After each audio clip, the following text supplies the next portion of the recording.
We are on the cusp of a major social change. Do you feel it? Even if you don't, make no mistake, change is coming, and it is going to be unforgettable.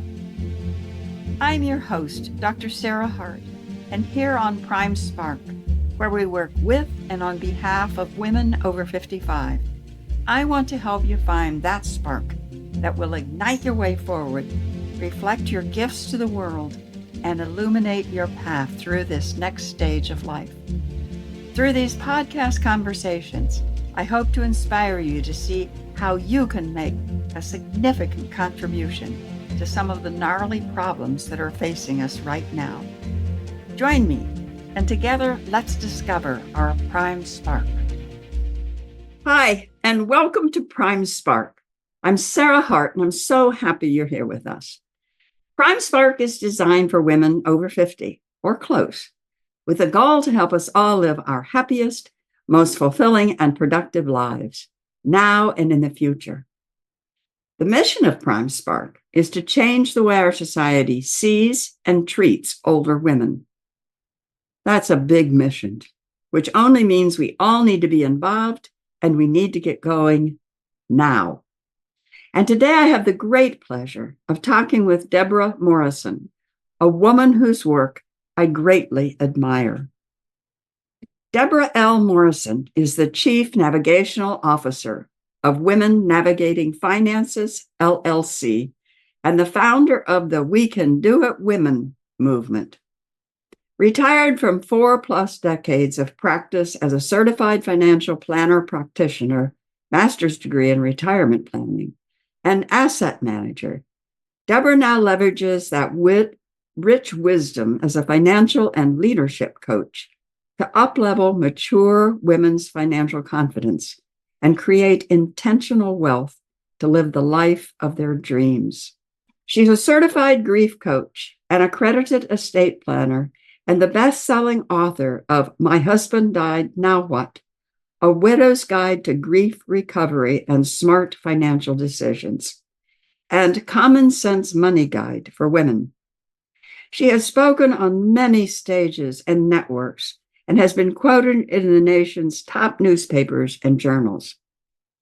Debra is listed in Marquis' Who's Who in America of American Women and Who's Who in Finance and Industry, and has many more citations and awards. Welcome, Debra. I'm so happy you're here today. Thanks, Sarah. It's a real pleasure for me, too. So just to get started, Debra, let me ask you, do you experience getting older? And if you do, what is that experience? And if you don't, why is it that you think you don't? Well, it's a great question. And certainly I do not resonate with and I'm not experiencing my body breaking down. Thanks be to God. I'm grateful. I've taken some measures, and yet I know people that have taken measures and still their body does not follow those measures and those intentions. So I'm grateful, first of all. So I'm not focused so much on chronological age, of course. I am as energetic as I was 10 years ago, and that was a pretty stoked level of energy, and it continues to be. And so I'm learning. I'm constantly curious and voraciously reading. And now, of course, with a rich financial background, and there's a lot of behavioral finance aspects to financial planning, as you might imagine, Sarah. It's just not numbers and right return on investment. And so I've morphed now, and my interest is lying more in neuroplasticity and how we can rewire our brains and cast new neural pathways and imagine new possibilities. So I think that this curiosity, which is almost unquenchable, thanks be to God, is keeping me in the flow. And quite frankly, I'm really delighted with it. Fantastic. I think that we read over and over again in all the research that's done that learning new things is one of the components of staying active and vibrant and not feeling, quote, your age. So good for you. Exactly. So, Debra, how did you first get interested in all things financial? Well, my grandfather was a stock market investor, even through the Great Depression. And he had gifted each of us grandchildren with some shares of stock. And in the day, they were printed on paper. And his hands were trembling as he handed me some certificates of stock. And he said, Debbie, don't sell these until you have to, right?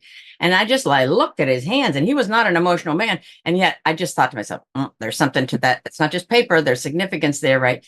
Then my aunt took us, and we were raised on a humble beef cattle farm in Western Pennsylvania and had very little culture. But my aunt was from Northern New Jersey, and she was completely wrapped in culture in New York City. And she took us to New York City. And we went to the New York Stock Exchange. I was 8 years old. And Sarah, I looked down because we were from above, looked down, and my nose was pressed against the plexiglass. And I just saw those white men shouting and throwing fists, fist pumping, and tickets flying. And they had calf high and tickets, and they were running around. And I said to myself, I'm not sure I'm going to be there, like on that floor. Didn't see anybody that looked like me down there.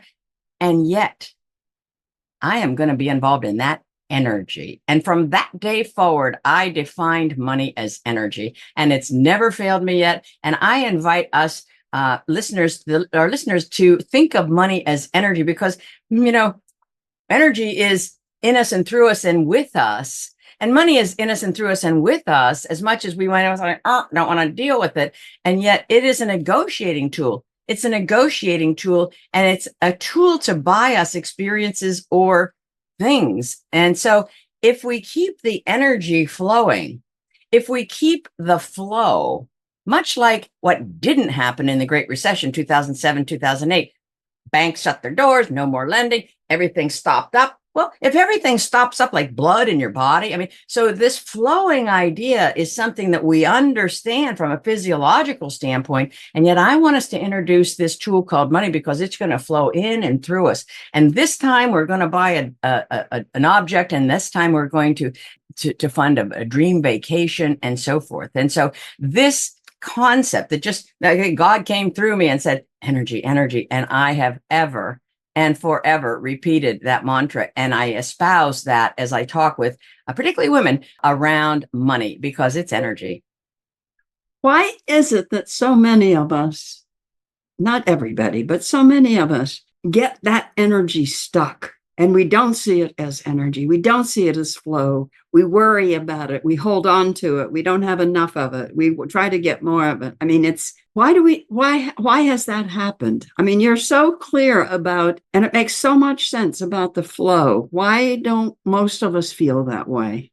One word: perfectionists. I think women in particular are perfectionists about a lot of things, and they hold themselves out as a perfectionist around money. So they may make one misstep, which I call it, and they're calling it a mistake. So when I was in practice, people come into my office, I made a horrible mistake. So I'd get out my pad and my pen, and I'd say, okay, what is it? And she would say, okay, in January 17th, 2000, I lost $6,000 in the stock market. So I read it. Okay, January 17th, 2000, you lost $6,000 in the stock market. What else? No, that's it. That's it, she says. And I'm saying to myself, I say, Betty, if that's it, we're golden, right? And yet Betty really doesn't. She has castigated herself. She should have never made that mistake. She's sorry that she did it. She's filled with shame and regret. And she's sure she's not going to do anything like that again, because the pain that she has associated with it, not just in 2000, ever since, is debilitating. And so she sits and she doesn't act. And then sometimes professes to a professional like myself, I didn't do any more investing because I wanted to be safe. Now we have to dissect safe, because safe is really a 4-letter word, Sarah. And so what she didn't do was get back on the bike and drive and pedal down her financial road to her financial freedom. And she feels like because she didn't get back on the bike, she didn't fall off the bike again. But guess what? Everyone else around her, McDonald's, the steakhouse, the hospital, the car dealership, all are passing her by with inflated goods and service prices. And she's sitting here. She felt safe. So it's kind of like I was raised Christian fundamentals. Like we had two kinds of sin: omission and commission, right? So she did the omission. I didn't sin anymore. She also lost, immeasurable ground, especially when we consider all the lost compounding for the time she was paralyzed. So I come back to perfectionist, and then I challenge my women clients. If Warren Buffett, the single best stock picker in our lifetime, has publicly admitted to $4 billion, that would be with a B, mistake, with all of the resources, all of the brain trust around him, all of the possibilities and information. And he did that and admits it because it's part of the flow.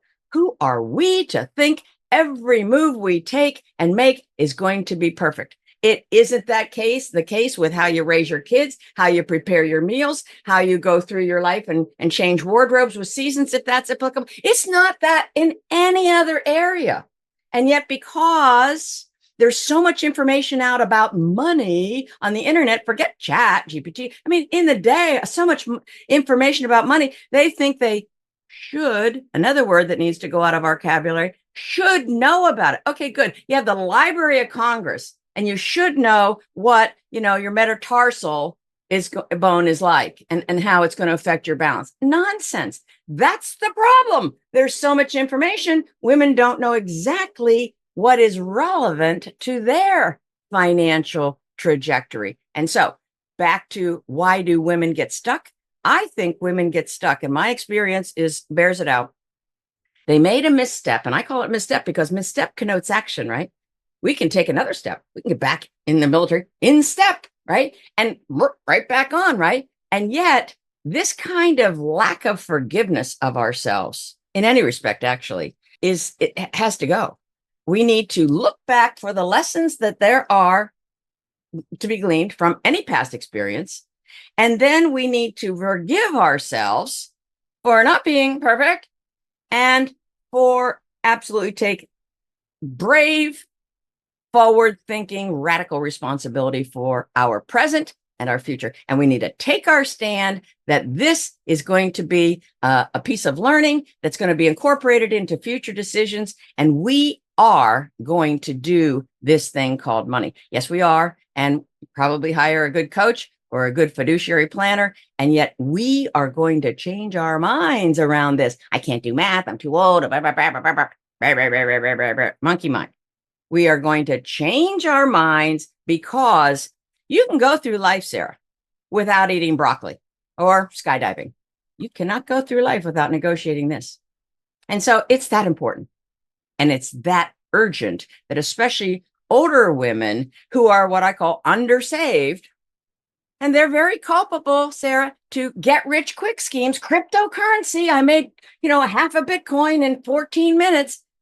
Wait a fat minute. We may be undersaved, and yet we are still going to go about this judiciously with a plan. And so it's that plan that a lot of us lack. And people say, I can't plan. Well, the stats are people spend 5 times as much time planning their vacations, Sarah, than they do their retirements. And my master's is in retirement planning. I mean, that was like stunning, right? Well, I get it. You plan a vacation. All right, something happens. The rental car isn't right, whatever. It's just a vacation. You lost a few days. And they don't know how to start planning for their retirement. And so it's best to be in the company of a seasoned professional that has gone up around the curve as your intuition and as your scout, and circles back and says, hey, you guys, up here around the curve, little pothole here, steer your financial car's tire away from that so we don't have to extricate ourselves from that risk. And that's what a good financial coach can bring to the table. So, Debra, if you were working with younger women and then older women, what do you say to older women that is really different from what you would say to younger women? It's not your fault, and yet it's your responsibility. And I say that, Sarah, because older women have been socialized very horribly around their money. Younger women, not so much. There's much more chatter and education opportunities and camaraderie about money than the 65 plus year old, frankly, because they've been socialized to be the arm candy traditionally in a heterosexual marriage. And that's, as I say in my TEDx talk, that's okay if all marriages lasted and the average age of widowhood wasn't 59, but they don't, and it is. So I'm very empathic towards the older woman who did what she was told and still is kind of messed up, right? Desperate, zero confidence, zero, right? So I'm up leveling women's confidence. You can do this. my company, we can do it, women. Yes, you can, because women are hardwired with common sense, Sarah. And so what I'm saying to the older woman is, I get it. The socialization was very horrific. And here we are now. So we're not wishing for a better yesterday. We are standing in our present, and we are foreseeing new possibilities for the future. And we are going to then ask for financial professionals, what is the best way to have me achieve that goal? We're going to set up a goal that's 6 months out, a goal that's 1 year out, a goal that's 5 years out, a goal that's 15 years out. You see what that engenders right now? Oh my gosh, there's hope. There's hope. Oh my gosh, I can target a goal in 5 years. And there's actually hope I'm going to get there. Yes, there is. And so I'm actually injecting women, older women, with that kind of hope and with that resolve that they're not going to do it by yourself. And yet, I can be like on you like white on rice here. And yet, if you don't believe you can do it, you're probably right. So I'm going to be out on the outside saying, keep at it, Sarah, go again, go again. All right, now this time we're going to change this. And then you're going to secure a win. And when an older woman who has not secured and experienced that many financial wins, it lights her up. I mean, I've experienced it hundreds of times. It was, okay, let's do this. And then she win begets a win, begets a win, begets a win. And now she's up leveling her confidence. And pretty soon her leadership capacity comes to the fore, Sarah. And that's why I call myself a financial leadership coach, because they really go hand in glove. And so I'm about raising women up into their own power and inviting them to regroove a neuro pathway that says, yes, I can. Yes, I will. I deserve it. I'm worth it.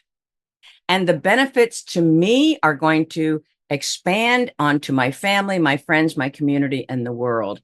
And so it's in that vein that I say different things to older women. Younger women haven't had that horrible socialization, so they haven't had to climb out of the basement just to get to ground zero, right, to the ground level. And they also have a very long runway for which compounding can rescue them. So they make a few missteps and they got another 20, 30, 40 years on some of these older women that have probably 20 to 40 years, right? And so that's incumbent upon older women to be very judicious about their investing so as to allow compounding to work for them. And I agree with Albert Einstein. He said compounding was the eighth wonder of the world, and I agree with him. It is. So, and one of the messages that we constantly hear is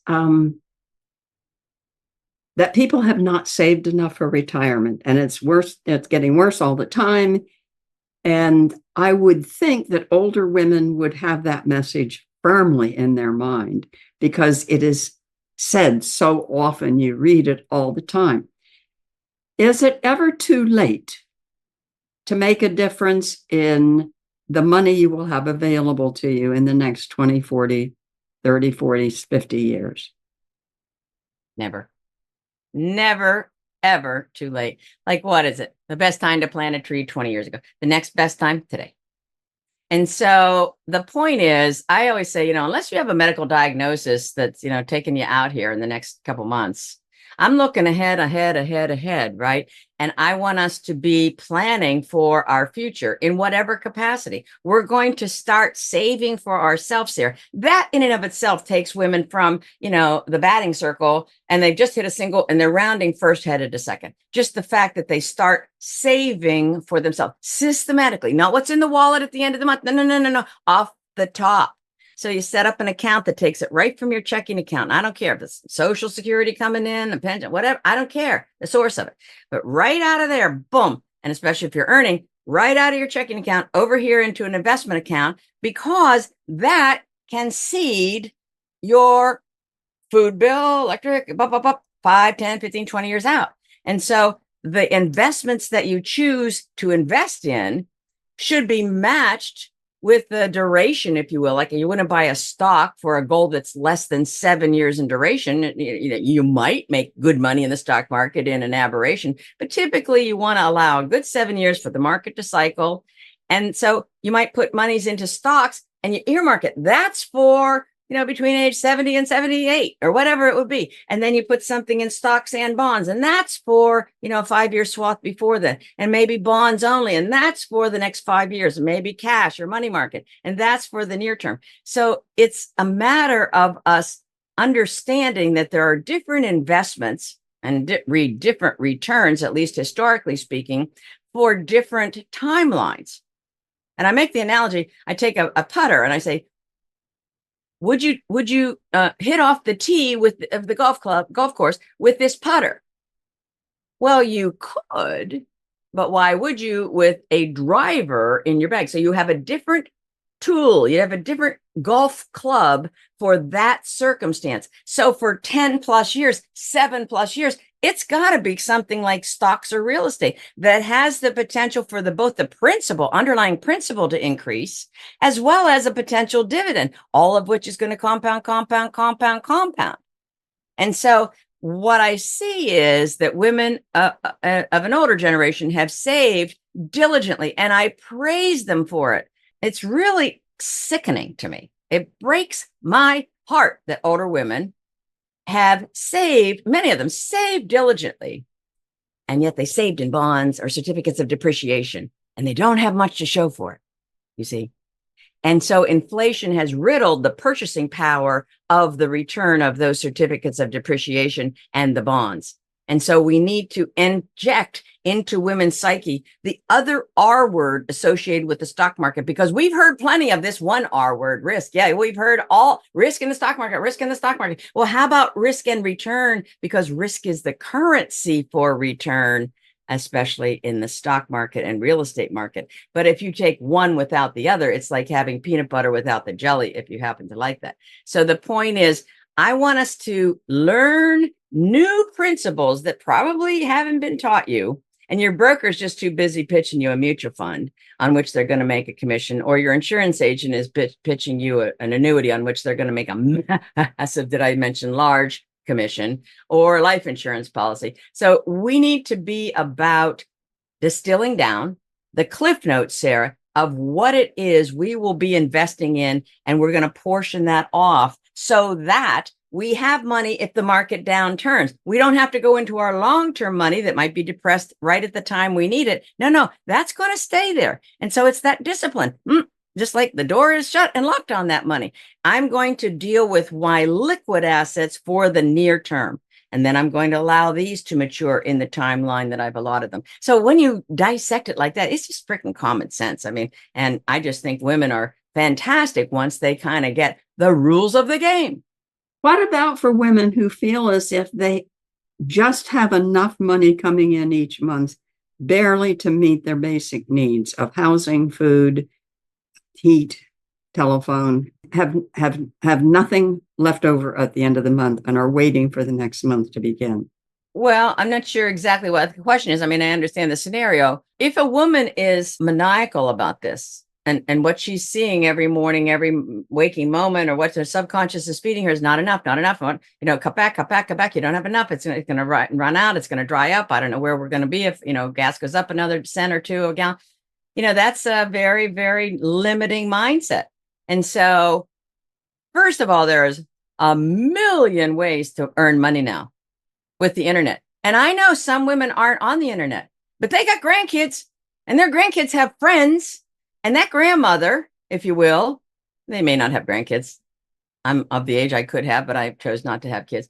The point is, they would have an avenue through friends and stuff to younger kids. And some of these younger kids are willing to be paid for teaching older people, right? And so some older people have access to a community center, community classes where they can get semi-proficient on various aspects of the internet and a computer, and they can go on to eBay and they can see that stole that they haven't worn in 15 years, could fetch, $350 on eBay or whatever, on Nextdoor, Facebook, which everyone is on of the older ilk. And so there are so many ways in which to make money. Now, if we have a person that's able to drive and still very vibrant, and they're just scraping by and they're feeling really not fulfilled, then, drive Uber for a couple days a week. These were not options 20 years ago. No, they were not. right? And so now, if you have your mobility, and I always suggest, keep at that, work at that, keep an exercise program that it's at least going to keep you, semi-mobile. You can run around and ask to walk people's dogs. I mean, I see people walking in my complex. They have like 8 dogs, 4 on each hand, leashes. You know how much money people can make walking dogs? You know how much money people can make if they know the person in your community or something, and some little young couple wants to travel and they have a pet, and this woman, Juliet, she decides, she's gonna, put out an ad or just word of mouth at the pool. She says, "Hey, you guys, anybody going on vacation? You got a pet? I'll come into your house. I'll visit your house 3 times a day, whatever." I mean, the opportunities for earning extra money are really a lot of opportunities. And so if in fact an older person isn't mobile and they can't get in the car and Uber drive, they can't pet sit, they can't walk dogs, then they can tap into this younger or two generations and say, "Okay, Johnny, how do you do this?" And most of these kids are actually pretty impressed to be the teacher, right? And so they kind of coalesce with these older people, and they get a lot of satisfaction. So here we have the energy again. Here we have the flow. We have the inner multi-generational flow, which I completely, admire and suggest, because it's that company too. This older person might be alone. They may not have had a conversation with anybody. And in walks Johnny, and he's 7, or he's 11, right? And he brings a lot of joy to her life. So I'm riffing, and yet the opportunities for us to kind of clean out our houses and put some of this stuff on Facebook, on Marketplace, and grab $50 a month. If that earns you a lunch out, if that enables you to go ahead and take your friends out to even a fast food lunch, and you pick up the check and you feel great about it, then I'm all for that, because I'm up for us feeling great. So you can have a very slim little margin, or maybe sometimes it's razor thin little margin. And it's about how you view it, right? You view it in a way that says, "Thank God I have enough money right now to pay my bills. I'm thankful and grateful that I don't have medical costs right now that otherwise tax me. And I am open to new opportunities, universe, God. I am manifesting some additional monies so that I can experience even more of what calls my soul and feeds my purpose." And that is the change of mind that some women can adopt right now, boom, to get themselves out of maybe a scarcity, lack mentality, because what you feed grows. So let's not feed that lack and scarcity mentality, because it will grow. So let's switch gears just a little bit. You are also a grief counselor. How did that come about? During the World Trade disaster, I had just morphed my firm into $1 billion firm in Chatham, New Jersey, which is right across the river from Manhattan.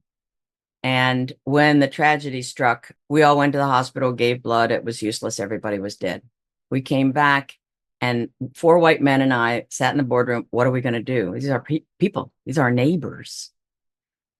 And we said, like they said in unison, the 4 white men, "We're going to give pro bono service to a number of families for a year." This is a very prestigious firm. Pro bono services for 1 year. And they all looked at me in unison and said, "Debra, you're the person that's going to do it." And while it was a terrific responsibility, I knew I was the person to do it.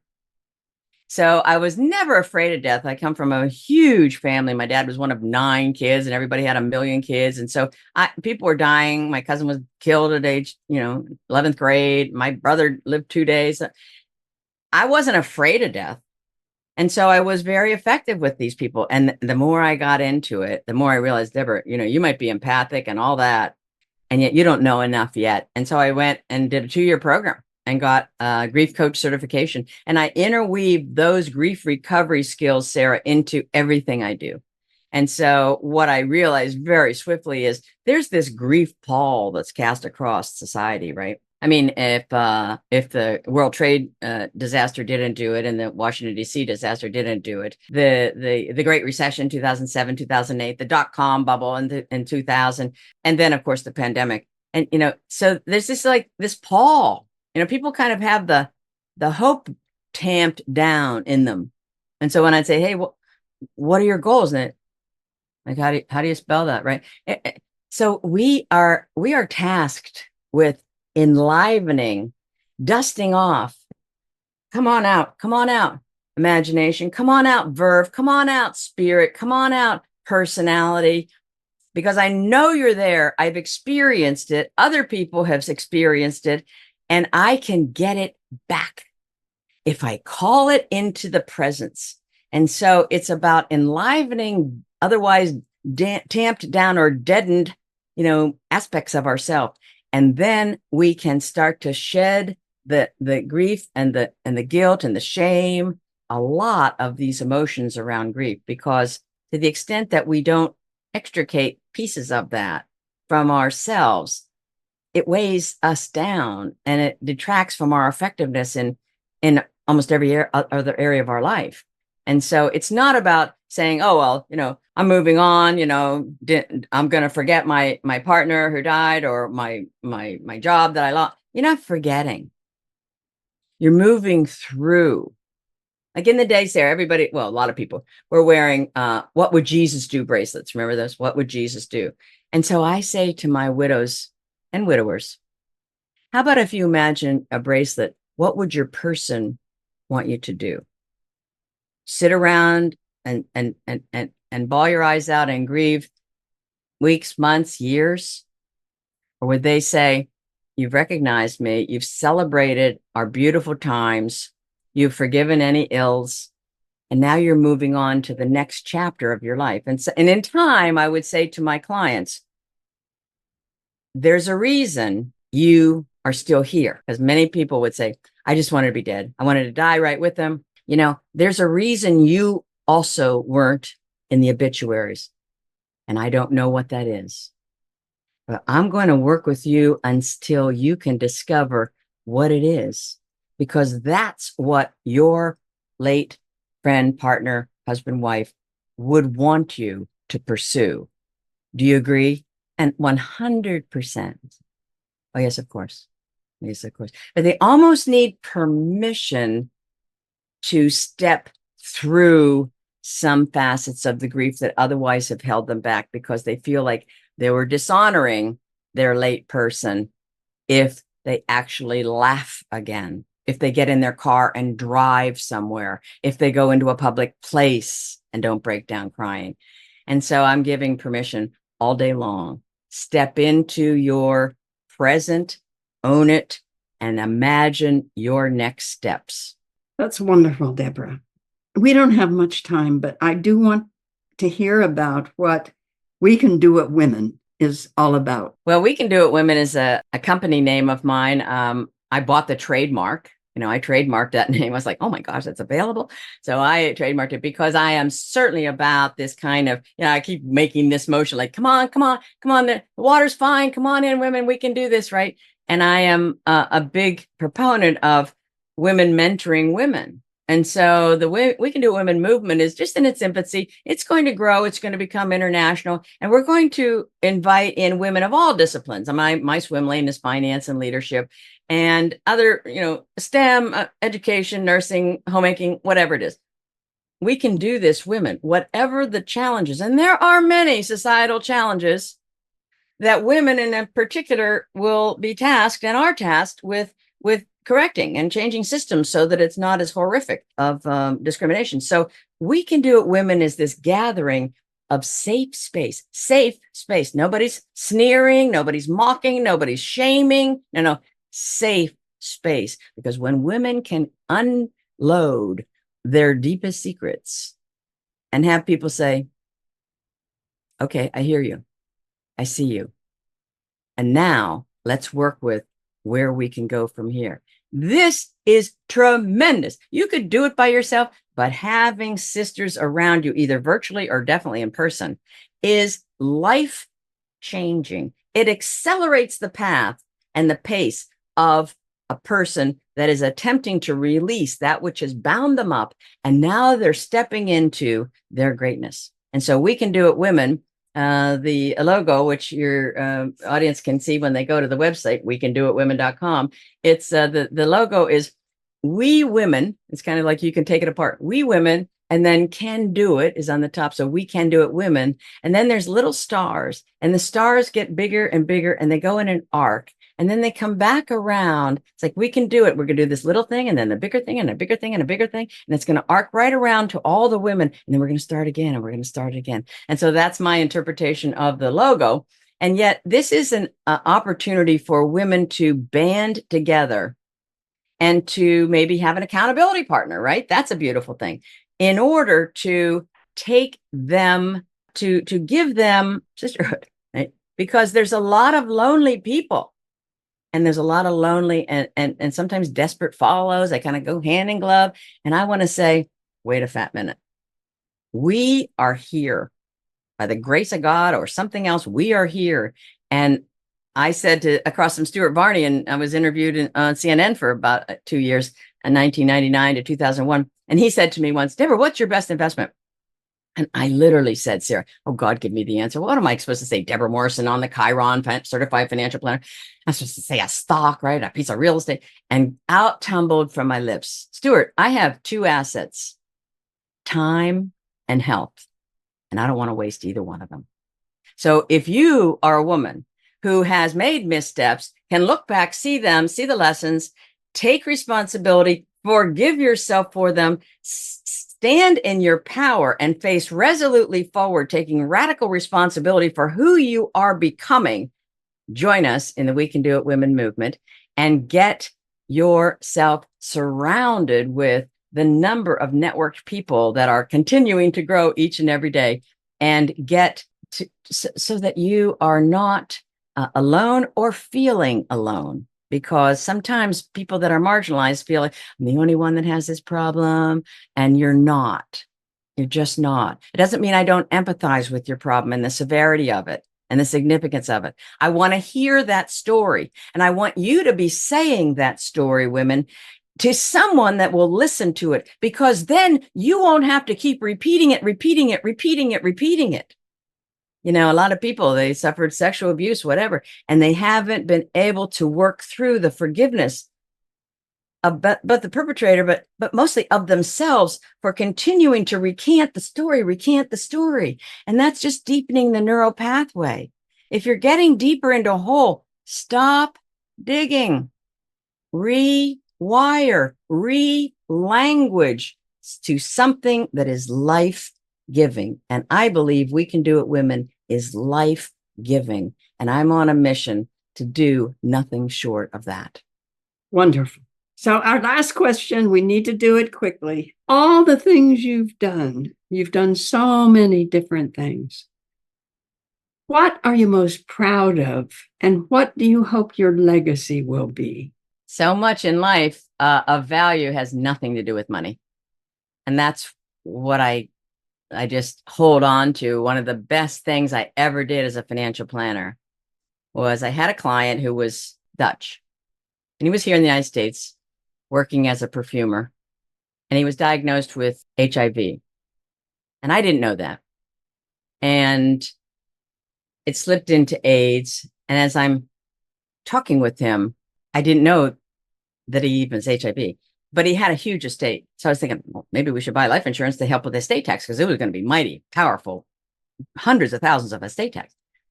And I thought, oh my God, maybe he's gay, and then he's going to have to submit to a blood test. And what if he's HIV and blah, blah, blah. But he said, yeah, okay, all lanes green. Well, I did it. And the underwriter called me and said, we need another blood test. And I know what that means. It's like, oh, there's a problem. So I go, it was all confidential. You had to be with HIPAA. But I said something to the underwriter that was non-damning. And I said, all right, don't say anything if you think he might be HIV. And he didn't say anything. As I hung up the phone and I drove to the guy's office and I said to him, you've tested HIV. I'm saying this to him as a financial planner. We embraced, we wept together. He goes, I kind of thought, but I never got tested. So long story short, stressful job. His health was going down. I got him on permanent disability. I withdrew that application so it wasn't on his MIB, Medical Information Bank. Got him on permanent disability due to an old dance injury to his heel. Now he has full pension, disability pension, not a small matter. I say, you need to get out of this New Jersey state. You need to get to sunny Florida. He goes down on a plane within the week. He's with the realtor that I have set up for him. The realtor calls me and says, I think we've got it. He gets on the phone and he's like, Debra, it's so beautiful. And I put the realtor back on. And it's like, no financial person should probably do this. I said to the realtor, we'll take it. We'll take it. This is the excitement that he had. Long story short, the guy, like, everything in the blender. He had garlic out the nose. He was completely, no microwaves, no nothing. He went into total AIDS, 0 T cells, and somehow brought himself back to not only not testing positive for AIDS or HIV, full count of T cells. Well, in the middle of there, I took him on an all expenses paid trip for 2 because I had won it in the day way back 100 years ago. I win the trip for 2. And I said, have you ever seen the Grand Canyon? And he goes, no. I said, you cannot die without seeing the Grand Canyon. So he went with me to the Grand Canyon. And my friend said, Debra, you're going to bring him back in a box. Literally, Sarah, he was skin draped on bones. He was a skeleton. That's what. And I said, and I might.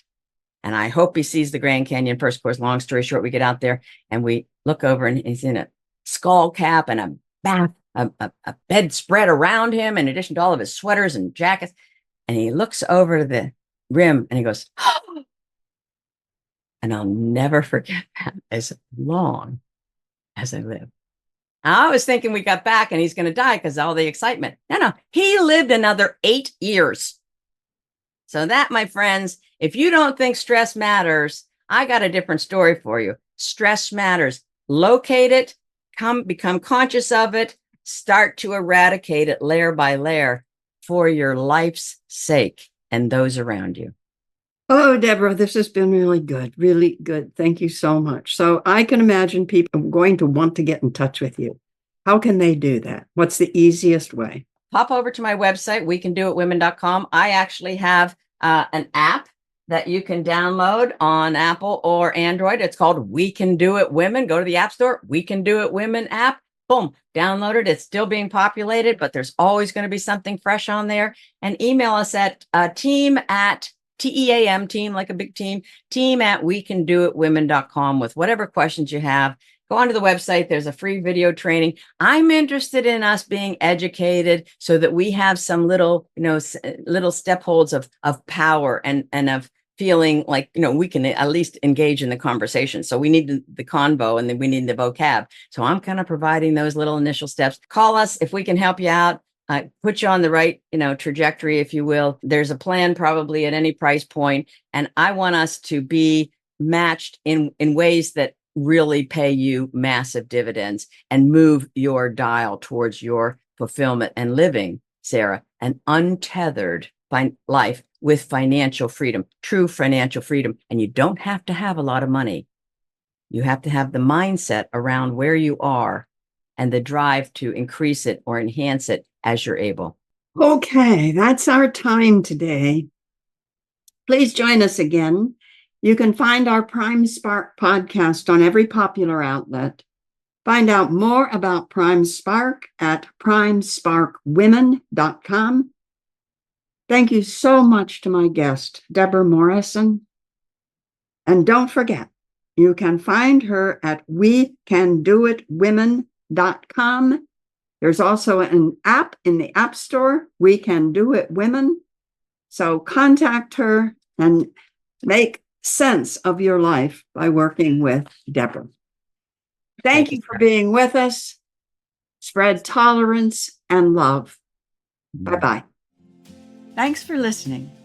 If you enjoyed today's episode and would like to stay updated, you can head over to my website, primesparkwomen.com, and get my free Spark Guide, 7 questions to ignite your spark, to help you discover your own spark. See you in the next episode.